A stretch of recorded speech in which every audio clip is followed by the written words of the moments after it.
ഇന്നത്തെ ക്ലാസ്സിൽ നമ്മൾ പഠിക്കാൻ പോകുന്നത് JK ഫ്ലിപ്പ് ഫ്ലോപ്സിനെ കുറിച്ചാണ്. അപ്പോൾ കഴിഞ്ഞ ക്ലാസ്സിൽ നമ്മൾ SR ഫ്ലിപ്പ് ഫ്ലോപ്സ് പഠിച്ചു, അതായത് യൂസിങ് നാൻഡ് അതുപോലെ NOR, ദെൻ SR ലാച്ച്. ഇതിൻ്റെ പ്രിൻസിപ്പിളും നമ്മളെല്ലാം വർക്കിംഗ് പ്രിൻസിപ്പിൾ എല്ലാം നമ്മൾ പഠിച്ചു കഴിഞ്ഞതാണ്. അപ്പോൾ ഇവിടെ SR ലാച്ചിൻ്റെ ട്രൂത്ത് ടേബിൾ, അതുപോലെ തന്നെ നമ്മൾ നേരത്തെ പഠിച്ച SR ഫ്ലിപ്പ് ഫ്ലോപ്പിൻ്റെ ട്രൂത്ത് ടേബിൾ, ഇത് രണ്ടും കമ്പയർ ചെയ്തിട്ടാണ് നമ്മൾ JK ഫ്ലിപ്പ് ഫ്ലോപ്പിൻ്റെ ട്രൂത്ത് ടേബിൾ ഡിസൈൻ ചെയ്യുന്നത്. അതുപോലെ തന്നെ JK ഫ്ലിപ്പ് ഫ്ലോപ്പ് എങ്ങനെയാണ് വർക്ക് ചെയ്യുന്നത് നമുക്ക് ഇതിൽ നിന്ന് പഠിക്കാം. അപ്പോൾ ഇവിടെ നമുക്കറിയാം SR ഫ്ലിപ്പ് ഫ്ലോപ്പിൻ്റെ കേസിൽ SR11 വരുന്ന കേസിൽ നമുക്കവിടെ നോട്ട് യൂസ്ഡ് അല്ലെങ്കിൽ ഇൻവാലിഡ് എന്ന കണ്ടീഷനാണ് കിട്ടുന്നത്. കാരണം എന്താ, 11 വരുമ്പോൾ ഇവിടെ ക്യൂവിൻ്റെ വാല്യൂ നമുക്ക് സെയിം തന്നെ വരുന്നുണ്ടല്ലേ. ക്യൂ ബാർ ഒരിക്കലും സെയിം ആവില്ല, എപ്പോഴും കോംപ്ലിമെൻറ്റ് ടു ഈച്ച് അതർ ആണ്. സോ ഇഫ് ക്യൂ 1 ആണെങ്കിൽ ക്യൂ ബാർ 0 ആയിരിക്കണം, ഇഫ് ക്യൂ 0 ആണെങ്കിൽ ക്യൂ ബാർ 1 ആയിരിക്കണം. സോ ഈ ഒരു കേസിൽ അത് കോൺട്രഡിക്ഷൻ വരുന്നത് കൊണ്ടാണ് അവിടെ 1 വരുമ്പോൾ അത് ഇൻവാലിഡ് കേസാണ്, അല്ലെങ്കിൽ പ്രാക്ടിക്കലി നോട്ട് പോസിബിൾ അല്ല എന്ന് വന്നത്. ഈ ഒരു കേസ് ഒഴിവാക്കുന്നതിന് വേണ്ടിയിട്ടാണ് നമ്മളിവിടെ JK ഫ്ലിപ്പ് ഫ്ലോപ്പ് യൂസ് ചെയ്യുന്നത്. അപ്പോൾ എന്തിനാണ് JK ഫ്ലിപ്പ് ഫ്ലോപ്പ് എന്ന് മനസ്സിലായല്ലോ. അതായത് 1 വരുമ്പോൾ നോട്ട് യൂസ്ഡ് അല്ലെങ്കിൽ ഇൻവാലിഡ് എന്ന് പറയുന്ന കണ്ടീഷൻ വരുന്നുണ്ട്. അപ്പോൾ ആ കോംപ്ലിമെൻ്ററി ടു ഈച്ച് അതർ എന്ന് പറയുന്ന കണ്ടീഷൻ, അപ്പോൾ അവിടെ ആ ഒരു കണ്ടീഷൻ ഒഴിവാക്കുന്നതിന് വേണ്ടിയിട്ടാണ് JK ഫ്ലിപ്പ് ഫ്ലോപ്സ് നമ്മൾ ഇൻട്രൊഡ്യൂസ് ചെയ്യുന്നത്. ആയിട്ട് നമുക്ക് എങ്ങനെയാണ് JK ഫ്ലിപ്പ് ഫ്ലോപ്പിൻ്റെ ലോജിക് സർക്യൂട്ട് വരയ്ക്കുന്നതെന്ന് നോക്കാം. ഇവിടെ ഒരു SR ഫ്ലിപ്പ് ഫ്ലോപ്പിൻ്റെ ലോജിക് സർക്യൂട്ടാണ് നൽകിയിരിക്കുന്നത്. അപ്പോൾ ഇതിൽ നിന്നൊരു ചെറിയ ചേഞ്ചസ് വരുത്തിയാൽ നമുക്ക് JK ഫ്ലിപ്പ് ഫ്ലോപ്സ് വരയ്ക്കും. അതായത് ഈ ക്യൂവിൽ നിന്ന് നമുക്ക് ലഭിക്കുക ക്യൂ ബാർ എന്ന് പറയുന്ന രണ്ട് ഔട്ട്പുട്ട്സ് ആണ് ഇവിടെ ലഭിക്കുന്നത്. ഈ ക്യൂ ബാർ നമുക്ക് എസ് എന്ന് പറയുന്ന ഫസ്റ്റ് നാൻഡ് ഗേറ്റിലേക്ക് ഇൻപുട്ടായിട്ട് കണക്ട് ചെയ്യും. അതുപോലെ തന്നെ ഈ ക്യൂ എന്ന് പറയുന്നത് ഈ സെക്കൻഡ് നാൻഡ് ഗേറ്റിൻ്റെ ഇൻപുട്ടായിട്ട് കണക്ട് ചെയ്യും. ഇങ്ങനെ കണക്ട് ചെയ്യുമ്പോഴാണ് നമ്മൾ എന്ത് ചെയ്യുന്നത്, JK ഫ്ലിപ്പ് ഫ്ലോപ്സിൻ്റെ ലോജിക് സർക്യൂട്ട് വരയ്ക്കാൻ പറ്റുന്നത്. അപ്പോൾ നോക്കൂ, ഇതാണ് JK ഫ്ലിപ്പ് ഫ്ലോപ്പിൻ്റെ ലോജിക് സർക്യൂട്ട് എന്ന് പറയുന്നത്. അതായത് ഓരോ നാൻഡ് ഗേറ്റിൽ 3 ഇൻപുട്ട് സിഗ്നൽ വീതമാണ് വരുന്നത്. J, അതുപോലെ തന്നെ clock signal, then corresponding output. അതായത് ഫസ്റ്റ് നാൻഡ് ഗേറ്റിലേക്ക് വരുന്നത് J ക്ലോക്ക് സിഗ്നൽ, അതുപോലെ തന്നെ ക്യൂ ബാർ. സെക്കൻഡ് നാൻഡ് ഗേറ്റിൻ്റെ ഇൻപുട്ടായിട്ട് വരുന്നത് K ക്ലോക്ക് സിഗ്നൽ, അതുപോലെ തന്നെ ക്യൂ. അടുത്തതായിട്ട് JK ഫ്ലിപ്പ് ഫ്ലോപ്പിൻ്റെ ട്രൂത്ത് ടേബിൾ നമുക്ക് ഡിസൈൻ ചെയ്യാം. അപ്പോൾ SR ഫ്ലിപ്പ് ഫ്ലോപ്പിൻ്റെ ട്രൂത്ത് ടേബിൾ ഇവിടെ ഓൾറെഡി നൽകിയിട്ടുണ്ട്. ഇവിടെ ക്ലോക്ക് 0 ആവുന്ന കേസിൽ SR വാല്യൂസ് ഏത് തന്നെ വന്നാലും നമുക്കറിയാം മെമ്മറി അല്ലെങ്കിൽ പ്രീവിയസ് സ്റ്റേറ്റ് ആണ് ലഭിക്കുന്നത്. ക്ലോക്ക് 1 ആകുമ്പോൾ 4 ഡിഫറെൻറ്റ് കണ്ടീഷൻസ് ആണ് വരുന്നത്, കേസസ് ആണ് വരുന്നത്. ക്ലോക്ക് 1 ആകുമ്പോൾ 00, 01, 10, 11. ഇവിടെ 00 വരുമ്പോൾ മെമ്മറി ഓർ പ്രീവിയസ് സ്റ്റേറ്റ്, 01 വരുമ്പോൾ 01 തന്നെയാണ് ക്യൂ ബാർ ലഭിക്കുന്നത്, 10 വരുമ്പോൾ 10 തന്നെയാണ് ക്യൂ ബാർ ലഭിക്കുന്നത്. ഇതേ സെയിം തന്നെയാണ് JK ഫ്ലിപ്പ് ഫ്ലോപ്പിൻ്റെ ട്രൂത്ത് ടേബിളും വരുന്നത്. അതായത് ക്ലോക്ക് 0 ആവുന്ന കേസിലും ക്ലോക്കിൻ്റെ വാല്യൂ 1 ആകുമ്പോൾ ഈ ഫസ്റ്റത്തെ 3 കണ്ടീഷനും സെയിം തന്നെയാണ് ഇവിടെ JK ഫ്ലിപ്പ് ഫ്ലോപ്പിൻ്റെ ട്രൂത്ത് ടേബിളും വരുന്നത്. അപ്പോൾ ആകെ ഒരു പ്രോബ്ലം വരുന്നത് എവിടെയാണ്, ക്ലോക്ക് 1 ആവുന്ന കേസിൽ 1 വരുമ്പോൾ നോട്ട് യൂസ്ഡ് ഓർ ഇൻവാലിഡ്, ഈ ഒരു സ്റ്റേറ്റിൽ മാത്രമേ JK ഫ്ലിപ്പ് ഫ്ലോപ്പിൻ്റെ ട്രൂത്ത് ടേബിൾ ഡിഫറൻസ് വരുന്നുള്ളൂ. ഇനി അതെങ്ങനെയാണ് വരുന്നത്, JK ഫ്ലിപ്പ് ഫ്ലോപ്പ് ആണ് നൽകിയിരിക്കുന്നത്. അപ്പോൾ നമ്മൾ ആദ്യം തന്നെ ഇനിഷ്യലി അസൈൻ ചെയ്യുകയാണ് Q = 0, ക്യൂ ബാർ = 1. അതായത് ക്യൂവിൻ്റെ വാല്യൂ 0 ആണ്, ക്യൂ ബാറിൻ്റെ വാല്യൂ 1 ആണ്. Here clock = 1, J = 1, K = 1. Kയുടെ വാല്യൂസ് 1 തന്നെയാണ്. അപ്പോൾ നമുക്ക് നോക്കിക്കഴിഞ്ഞാൽ മനസ്സിലാക്കാം, ഇവിടെ Jയുടെ വാല്യൂ 1 ആണ്. അതുപോലെ തന്നെ ഇതിലേക്ക് വരുന്ന ഫസ്റ്റ് ഇൻപുട്ട് എന്താ, ക്യൂ ബാർ എന്ന് പറയുന്ന മറ്റൊരു ഇൻപുട്ടും 1 ആണ്. അതുപോലെ തന്നെ ക്ലോക്കിൻ്റെ വാല്യൂ 1 ആണ്. സോ ഫസ്റ്റ് നാൻഡ് ഗേറ്റിൻ്റെ എല്ലാ ഇൻപുട്ടും 1 തന്നെയാണ് ലഭിക്കുന്നത്. സോ ഔട്ട്പുട്ട് എന്തായിരിക്കും ലഭിക്കുക, നാൻഡ് ഗേറ്റ് ആയതുകൊണ്ട് തന്നെ ഔട്ട്പുട്ട് 0 ആയിരിക്കും ലഭിക്കുക. ഇനി സെക്കൻഡ് നാൻഡ് ഗേറ്റ് നോക്കിക്കഴിഞ്ഞാൽ ഇവിടെ K = 1 ആണ്, ക്ലോക്ക് = 1 ആണ്. ഇതിലേക്ക് വരുന്ന ക്യൂ എന്ന് പറയുന്ന ഇൻപുട്ടാണ് 0. 01 വരുന്ന കേസിൽ നാൻഡ് ഗേറ്റിൻ്റെ ഔട്ട്പുട്ട് നമുക്ക് എന്തായിരിക്കും ലഭിക്കുക, ഓപ്പോസിറ്റ് ലഭിക്കുമ്പോൾ നെഗേഷൻ നാൻഡ് ഗേറ്റിൻ്റെ ഔട്ട്പുട്ട് നമുക്ക് ലഭിക്കുന്നത് 1 ആയിരിക്കും. Q = 0, ക്യൂ ബാർ = 1 വരുമ്പോൾ J = 01 എന്ന് പറയുന്ന ഔട്ട്പുട്ടാണ് നമുക്ക് ലഭിച്ചത്. സോ 01 വരുമ്പോൾ നമുക്ക് കിട്ടുന്ന ഔട്ട്പുട്ട് എന്താ, SR ലാച്ചിൻ്റെ ട്രൂത്ത് ടേബിളായിട്ട് കമ്പയർ ചെയ്ത് നോക്കിക്കഴിഞ്ഞാൽ 01 വരുമ്പോൾ നമുക്ക് 10 ആണ് കിട്ടുന്നത്. സോ ക്യൂ ബാർ 10 ആയി.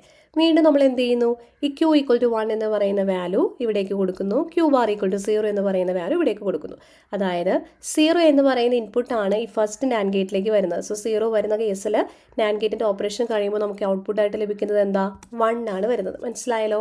അതുപോലെ തന്നെ ഈ ഒരു 1 സെക്കൻഡ് നാൻഡ് ഗേറ്റിൻ്റെ ഇൻപുട്ടിലേക്കാണ് വരുന്നത്. അതായത് ഇവിടെ വരുന്ന എല്ലാ ഇൻപുട്ടും 1 ആണ്. സോ ഔട്ട്പുട്ട് എന്താ ലഭിക്കുന്നത്, 0 ആണ് ലഭിക്കുന്നത്. സോ 10 വരുമ്പോൾ 10 SR ലാച്ചിൻ്റെ ട്രൂത്ത് ടേബിളായിട്ട് കമ്പയർ ചെയ്യുമ്പോൾ നമുക്ക് മനസ്സിലാക്കാം, 10 വരുന്ന കേസിൽ ക്യൂ ബാറിൻ്റെ വാല്യൂ എന്താ, 01 ആണ്. എഗെയിൻ അവിടെ 01 എന്ന് എഴുതാം.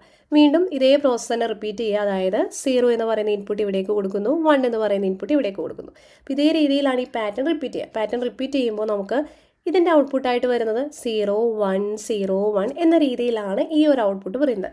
അതുപോലെ തന്നെ ഈ ഫസ്റ്റ് സെക്കൻഡ് ആൻഡ് ഗേറ്റിൻ്റെ ഔട്ട്പുട്ട് വരുന്നത് ഏത് രീതിയിലായിരിക്കും 1 0 1 0 1 0 ഈ ഒരു രീതിയിലാണ് സെക്കൻഡ് ആൻഡ് ഗേറ്റിൻ്റെ ഔട്ട്പുട്ട് വരുന്നത്. അപ്പോൾ എങ്ങനെയാണ് ഈ കോൺസെപ്റ്റ് നിങ്ങൾക്ക് മനസ്സിലായെന്ന് വിശ്വസിക്കുന്നു. ഇനിഷ്യലി നമ്മൾ ക്യൂവിൻ്റെ വാല്യൂ 0 ആയിട്ട് വയ്ക്കുക, ക്യൂ ബാറിൻ്റെ വാല്യൂ 1 ആയിട്ട് വയ്ക്കുക. സോ അങ്ങനെ ചെയ്യുന്ന സമയത്ത് നമ്മുടെ SR ലാച്ചിൻ്റെ ട്രൂത്ത് ടേബിളായിട്ട് കമ്പയർ ചെയ്ത ശേഷം ഓരോ ഔട്ട്പുട്ട് എങ്ങനെയാണ് വരുന്നതെന്ന് വിലയിരുത്തുക. ഈ ഒരു കണ്ടീഷൻ നമുക്ക് മനസ്സിലായില്ലേ, 0 1 0 1 അല്ലെങ്കിൽ 1 0 1 0 ഈ രീതിയിൽ വരുന്നതിനെയാണ് നമ്മൾ റേസ് എറൗണ്ട് കണ്ടീഷൻ എന്ന് പറയുന്നത്. അപ്പോൾ JK ഫ്ലിപ്പ് ഫ്ലോപ്പിൻ്റെ കേസിൽ K = 1 J = 1 ആവുന്ന കേസിൽ K ക്ലോക്കിൻ്റെ വാല്യൂ 1 ആവുമ്പോൾ നമുക്ക് കിട്ടുന്ന ആ ഒരു കണ്ടീഷനാണ് എന്ത്, റേസ് എറൗണ്ട് കണ്ടീഷൻ. ഇനി അടുത്തതായിട്ട് നമുക്ക് JK ഫ്ലിപ്പ് ഫ്ലോപ്പിൻ്റെ ട്രൂത്ത് ടേബിൾ വരയ്ക്കാം. അതായത് നമ്മൾ നേരത്തെ പഠിച്ച SR ഫ്ലിപ്പ് ഫ്ലോപ്പിൻ്റെ അതേ സെയിം ട്രൂത്ത് ടേബിൾ തന്നെയാണ് വന്നിരിക്കുന്നത്, എക്സെപ്റ്റ് ക്ലോക്ക് = 1 J = 1 K = 1 ഇവിടെ മാത്രമാണ് വ്യത്യാസം വരാം. സോ ഫസ്റ്റത്തെ ആദ്യ കേസുകളെല്ലാം സെയിം തന്നെ എഴുതുക. അതായത് ക്ലോക്ക് 1 ആവുന്ന കേസിൽ 0 0 0 1 1 0 സെയിം തന്നെയാണ് ഇവിടെയും JK ഫ്ലിപ്പ് ഫ്ലോപ്പിൽ വരുന്നത്. ഇനി ക്ലോക്ക് = 1 J = 1 K = 1 ആവുമ്പോൾ നമുക്ക് കിട്ടുന്ന കണ്ടീഷൻ എന്താണ്, റേസ് അറൗണ്ട് കണ്ടീഷൻ. അതായത് അവിടെ 0 1 0 1 1 0 1 0 ഈ രീതിയിലാണ് ഔട്ട്പുട്ട് ഇങ്ങനെ വേരി ചെയ്യുന്നത്. അപ്പോൾ ഈ ഒരു കണ്ടീഷന് പറയുന്ന പേരാണ് റേസ് അറൗണ്ട്. അപ്പോൾ SR ഫ്ലിപ്പ് ഫ്ലോപ്പ് അറിയാമെങ്കിൽ അതിൽ നിന്ന് വളരെ ഈസി ആയിട്ട് നമുക്ക് എന്ത് ചെയ്യാം, JK ഫ്ലിപ്പ് ഫ്ലോപ്പ് പഠിക്കാം. ഇനി ഈ റേസ് അറൗണ്ട് കണ്ടീഷൻ ഒഴിവാക്കുന്നതിന് വേണ്ടി നമുക്ക് 2 മെത്തേഡ്സ് യൂസ് ചെയ്യാം. അതിൽ പറയുന്ന 2 മെത്തേഡ്സ് ആണ്, first one edge triggered and second one master slave. ഇതിൽ ഏറ്റവും ഈസി ആയിട്ടുള്ളതാണ് master slave JK flip flop. അതായത് ഈ പറയുന്ന റേസ് അറൗണ്ട് കണ്ടീഷൻ ഒഴിവാക്കുന്നതിന് വേണ്ടി നമ്മൾ യൂസ് ചെയ്യുന്നതാണ് master slave JK flip flop.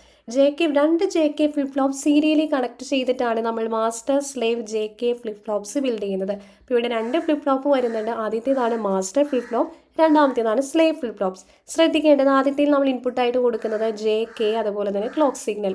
രണ്ടാമത്തെ ഫ്ലിപ്പ് ഫ്ലോപ്പിലേക്ക് നമ്മൾ ഇൻപുട്ട് ചെയ്യുന്നത് ക്ലോക്ക് സിഗ്നൽ ഇൻവേർട്ട് ചെയ്തിട്ടാണ് ഇൻപുട്ടായിട്ട് കൊടുക്കുന്നത്. ഇവിടെ ക്ലോക്ക് സിഗ്നൽ 1 ആവുന്ന സമയത്ത് ക്ലോക്ക് 1 ആകുമ്പോൾ മാസ്റ്റർ ഫ്ലിപ്പ് ഫ്ലോപ്പ് 1 ആയിരിക്കും, സ്ലേവ് എന്തായിരിക്കും, ഇൻപുട്ട് സിഗ്നൽ എന്ന് പറയുന്നത് 1 ആണെങ്കിൽ ഇവിടെ കൊടുക്കുന്ന ഇൻവേർട്ട് ചെയ്ത ഇൻപുട്ടാണ്. സോ സ്ലേവ് എന്ന് പറയുന്നത് 0 ആണ്.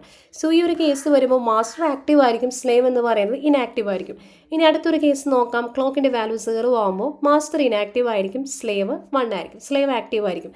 അതായത് ഈ സ്ലേവിൻ്റെ ഔട്ട്പുട്ടാണ് ക്ലോക്ക് 0 ആവുന്ന സമയത്ത് സ്ലേവിൻ്റെ ഔട്ട്പുട്ട് നമ്മൾ മാസ്റ്ററിലേക്ക് കൊടുക്കുന്നുണ്ട്. പക്ഷേ അവിടെ മാസ്റ്റർ ഇനാക്റ്റീവ് ആയതുകൊണ്ട് തന്നെ ഈ സ്ലേവിൻ്റെ ഔട്ട്പുട്ട് അവിടെ എന്ത് ചെയ്യുന്നില്ല, മാസ്റ്ററിനെ അഫക്റ്റ് ചെയ്യുന്നില്ല. അപ്പോൾ ഈ ഒരു രീതിയിലാണ് നമ്മൾ അവിടെ റേസ് അറൗണ്ട് എന്ന് പറയുന്ന കണ്ടീഷനെ ഒഴിവാക്കുന്നത്. അപ്പോൾ ഇതാണ് നമ്മുടെ മാസ്റ്റർ സ്ലേവ് JK ഫ്ലിപ്പ് ഫ്ലോപ്പിൻ്റെ സർക്യൂട്ട് ഡയഗ്രാം എന്ന് പറയുന്നത്. അതായത് 2 JK flip flop serial connect ചെയ്യാൻ ശ്രദ്ധിക്കേണ്ടത്, ആ ക്ലോക്ക് സിഗ്നൽ ഇൻവേർട്ടായിട്ട് കൊടുക്കുക, ദെൻ ഔട്ട്പുട്ട് ഇതുപോലെ തന്നെ ഇൻപുട്ടിലേക്ക് കണക്ട് ചെയ്യുന്നു. ഈ രീതിയിലാണ് നമ്മൾ master slave JK flip flops വരയ്ക്കുന്നത്.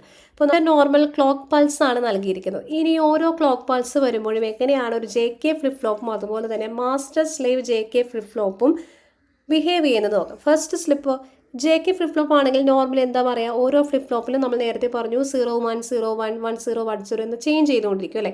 അതേ രീതിയിലാണ് JK ഫ്ലിപ്പ് ഫ്ലോപ്പിൻ്റെ പൾസ് നമുക്ക് ലഭിക്കുന്നത്. അതേസമയം മാസ്റ്റർ സ്ലേവിൻ്റെ പൾസ് നമുക്ക് ലഭിക്കുന്നത് എങ്ങനെയാണ്, ഒരു ക്ലോക്ക് സൈക്കിളിൽ ഒരു ചേഞ്ച് മാത്രമേ അവിടെ വരുന്നുള്ളൂ. അതായത് ആ ക്ലോക്ക് സിഗ്നൽ ഡൗൺ ആവുന്ന സമയത്താണ് ഇവിടെ ഒരു ചേഞ്ച് വരുന്നത്. നെക്സ്റ്റ് ക്ലോക്ക് സിഗ്നലിൽ മാത്രമേ അടുത്തൊരു ചേഞ്ച് നമുക്ക് വിസിബിൾ ആവുള്ളൂ. ഈ ഒരു കണ്ടീഷനെ പറയുന്ന പേരാണ് എന്ത്, ട്യൂഗിൾ. ഈ ഒരു കണ്ടീഷനെ പറയുന്ന പേരാണ് ട്യൂഗിൾ കണ്ടീഷൻ. അപ്പോൾ അങ്ങനെയെങ്കിൽ മാസ്റ്റർ സ്ലേവ് JK ഫ്ലിപ്പ് ഫ്ലോപ്പിൻ്റെ സർക്യൂട്ട് ട്രൂത്ത് ടേബിൾ നമുക്ക് ഈസി ആയിട്ട് വരയ്ക്കാം. അതായത് നമ്മൾ നേരത്തെ പഠിച്ച JK ഫ്ലിപ്പ് ഫ്ലോപ്പിൻ്റെ തന്നെയാണ് ഇവിടെ യൂസ് ചെയ്യുന്നത്. താഴെ വന്നിരിക്കുന്ന കോളം മാത്രമാണ് ഡിഫറൻറ്റ്, താഴെ വന്നിരിക്കുന്ന ഈ ഒരു റോ മാത്രമാണ് വ്യത്യാസം വരുന്നത്. അതായത് ക്ലോക്ക് സിഗ്നൽ 1 ആകുന്നു, Jയുടെ വാല്യൂ Kൻ്റെ വാല്യൂ 1 ആവുന്ന സമയത്ത് ട്യൂഗിൾ കണ്ടീഷനാണ് വരുന്നത്. State means that output of flip flop changes to its opposite value whenever a triggering clock edge arrives. ഒരു ക്ലോക്ക് എഡ്ജ് വരുന്ന സമയത്ത് മാത്രമേ അവിടെ ഒരു ഡിഫറൻസ് വരുന്നുള്ളൂ. അതേസമയം JK ഫ്ലിപ്പ് ഫ്ലോപ്പിലാണെങ്കിലോ ആ ഒരു ക്ലോക്ക് പൾസിലുടനീളം ആ ഒരു ചേഞ്ച് നമുക്ക് വിസിബിൾ ആകുന്നുണ്ടല്ലേ, ആ റേസ് അറൗണ്ട് കണ്ടീഷൻ വിസിബിൾ ആവുന്നുണ്ട്. അപ്പോൾ ഇവിടെ റേസ് അറൗണ്ട് കണ്ടീഷൻ നമ്മൾ ഓവർകം ചെയ്തു. എങ്ങനെയാണ്, JK ഫ്ലിപ്പ് 2 രീതിയിൽ സീരിയലിൽ കണക്ട് ചെയ്തു, ക്ലോക്ക് സിഗ്നൽ ഇൻവേർട്ട് ചെയ്തുകൊണ്ടാണ് നമ്മളിവിടെ ട്യൂഗിൾ റേസ് അറൗണ്ട് കണ്ടീഷനെ നമ്മൾ ഓവർകം ചെയ്തത്. അപ്പോൾ ഇതാണ് master slave JK flip flop. നിങ്ങൾക്കിത് advantages of master slave JK flip flop. First advantage എന്ന് പറയുന്നത് എഡ്ജ് ട്രിഗേർഡ് ഓപ്പറേഷൻ ആണ്. സോ നമുക്കറിയാം ഇവിടെ ഔട്ട്പുട്ട് എപ്പോഴും ചേഞ്ച് ചെയ്യുന്നത് ഒരു ക്ലോക്കിൻ്റെ ട്രാൻസിഷൻ വരുമ്പോൾ മാത്രമാണ്. അപ്പോൾ അതുകൊണ്ട് തന്നെ ലെവൽ സെൻസിറ്റീവ് ആയ ലാച്ചസിലുണ്ടാകുന്ന പ്രോബ്ലംസ് എല്ലാം ഇവിടെ നമുക്ക് അവോയ്ഡ് ചെയ്യാനായിട്ട് സാധിക്കും. അടുത്തത് എന്താ, മെയിൻ അഡ്വാൻറ്റേജ് എന്താ, റേസ് അറൗണ്ട് കണ്ടീഷൻ അത് എലിമിനേറ്റ് ചെയ്യുന്നുണ്ട്. നെക്സ്റ്റ് വൺ, ഒരു യൂണിവേഴ്സൽ ഫ്ലിപ്പ് ഫ്ലോപ്പ് ആയിട്ട് നമുക്ക് യൂസ് ചെയ്യും. അതായത് കറക്റ്റായിട്ട് സെറ്റ് ചെയ്യുകയാണെങ്കിൽ നമുക്കതിനെ SR അല്ലെങ്കിൽ D അല്ലെങ്കിൽ T ഫ്ലിപ്പ് ഫ്ലോപ്സ് ആയിട്ട് നമുക്ക് യൂസ് ചെയ്യാം. അടുത്തത് പാറ്റേണൈസേഷൻ. ഇവിടെ നമുക്കറിയാം ആ ചേഞ്ച് ഹാപ്പൻ ചെയ്യുന്നത് ഓരോ ക്ലോക്ക് എഡ്ജിലാണ്, അതായത് ഒരു കൺട്രോൾഡ് ടൈമിങ്ങിലാണ് ആ ഒരു ക്ലോക്ക് പൾസ് ചേഞ്ച് ആവുന്നത്. അപ്പോൾ അതുകൊണ്ട് തന്നെ സീക്വൻഷ്യൽ സർക്യൂട്ട് വളരെ എസെൻഷ്യലായ ഒന്നാണ് master slave J K flip flop എന്ന് പറയുന്നത്. അതുപോലെ തന്നെ ഈ master slave J K flip ഫ്ലോപ്സിനെ നമുക്ക് കൗണ്ടേഴ്സിലും രജിസ്റ്റേഴ്സിലൊക്കെ നമുക്ക് യൂസ് ചെയ്യാനായിട്ട് സാധിക്കും. Limitations of master slave J K flip flops. ഇതിൽ ആദ്യത്തെ ലിമിറ്റേഷൻ എന്ന് പറയുന്നത് സ്ലോവർ ഓപ്പറേഷനാണ്. കാരണം നമുക്ക് ഇവിടെ അറിയാം 2 ലാച്ചസ് യൂസ് ചെയ്യുന്നുണ്ട്, അതായത് മാസ്റ്റർ സ്ലേവ് എന്ന് പറയുന്ന 2 ഫ്ലിപ്പ് ഫ്ലോപ്സ് അവിടെ യൂസ് ചെയ്യുന്നുണ്ട്. അതുകൊണ്ട് തന്നെ അതിൻ്റെ റെസ്പോൺസ് നമുക്ക് കിട്ടുന്നതിന് ടൈം ഡിലേ വരുന്നുണ്ട്. സ്ലോവർ ഓപ്പറേഷൻ ആണെന്ന് പറയാം. Next one, more hardware. It needs more gates and transistors, so it's bulky compared to edge triggered flip flops. നമ്മൾ നേരത്തെ പഠിച്ച ഫ്ലിപ്പ് ഫ്ലോപ്സിനൊക്കെ കമ്പയർ ചെയ്ത് നോക്കുമ്പോൾ ഇതിൻ്റെ ഡിസൈൻ എന്ന് പറയുന്നത്, ഹാർഡ്വെയർ എന്ന് പറയുന്നത് കുറച്ചുകൂടി ബൾക്കിയാണല്ലേ, കാരണം കൂടുതൽ ഗേറ്റ്സും അതുപോലെ തന്നെ ട്രാൻസിസ്റ്റേഴ്സൊക്കെ ഇതിന് വരുന്നുണ്ട്. Next one, not suitable for high speed circuit. ഇവിടെ ഡിലേ വരുന്നുണ്ട്, അതുകൊണ്ട് തന്നെ ഒരു ഹൈ സ്പീഡ് സർക്യൂട്ട്സിന് ഇത് മോസ്റ്റ് സൂട്ടബിൾ അല്ല. Next one, complex design. ഇതിൻ്റെ നമുക്കറിയാം 2 latches master slave flip flop വരുന്നുണ്ട്. സോ ആദ്യത്തെ ഫേസിൽ മാസ്റ്റർ ആയിരിക്കും ആക്റ്റീവ്, അടുത്തതിൽ സ്ലേവ് ആയിരിക്കും ആക്റ്റീവ്. സോ വളരെ കോംപ്ലക്സ് ഡിസൈനാണ്, വളരെ ശ്രദ്ധിച്ച് വേണം നമ്മൾ ഇത് ഡിസൈൻ ചെയ്യുന്നതിന് വേണ്ടി, ക്രിയേറ്റ് ചെയ്യുന്നതിന് വേണ്ടി. Next one, power consumption. കൂടുതൽ ഗേറ്റ്സ് ഇതിൽ വരുന്നതുകൊണ്ട് തന്നെ ഹയർ പവർ യൂസേജും വരുന്നുണ്ട്. അപ്പോൾ ഇതെല്ലാമാണ് master slave J K flip ഫ്ലോപ്സിൻ്റെ ലിമിറ്റേഷൻസ്. അപ്പോൾ ഇന്നത്തെ ക്ലാസ്സിൽ നമ്മൾ ജെ കെ ഫ്ലിപ്പ് ഫ്ലോപ്സിനെ കുറിച്ച് പഠിച്ചു. ജെ കെ ഫ്ലിപ്പ് ഫ്ലോപ്പിൻ്റെ റേസ് അറൗണ്ട് കണ്ടീഷൻ ഒഴിവാക്കുന്നതിന് വേണ്ടി നമ്മൾ master slave J K flip ഫ്ലോപ്സിനെ പരിചയപ്പെട്ടു. Master slave J K flip ഫ്ലോപ്സിലാണ് ടൂകൾ എന്ന് പറയുന്ന സ്റ്റേറ്റിനെ നമ്മൾ പഠിച്ചത്. പിന്നെ അതിൻ്റെ അഡ്വാൻറ്റേജസ് അതുപോലെ തന്നെ ഡിസ്അഡ്വാൻറ്റേജസ് നമ്മൾ ഡിസ്കസ് ചെയ്തു. ഇതിൽ എന്തെങ്കിലും ഡൗട്ട്സ് ഉണ്ടെങ്കിൽ താഴെ നിങ്ങൾക്ക് കമൻറ്റ് ചെയ്ത് ചോദിക്കാം. താങ്ക്